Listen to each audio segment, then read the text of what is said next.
Yung aking kabady, nagsusuot ng kapote kahit walang ulan. Yan. Tingnan mo guys, oh. Lilipad na papuntang planeta. Ito guys, oh.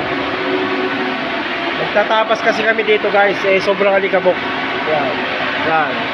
Kasi magtatayo kami ng metal door ulit. So, yan. Itong gagamitin niya, grinder, wala pang bato. Tapos siyempre kailangan niya ng protection sa katawan niya kasi malikabok. Ayan. Oh guys, so ano naman tayo? Ha? Hindi tayo dalawa. Dalawa tayo. Dalawa tayo. Yan. Happy bonding. Yan. Thank you for watching. Follow me more. I love you guys. Good morning. Luzon, Visayas at Mindanao. Kabit kami ng metal door dito sa 6th floor. Ayan, hinahanda na namin yung mga gamit. Ang aking tropa. Nag-janitor muna.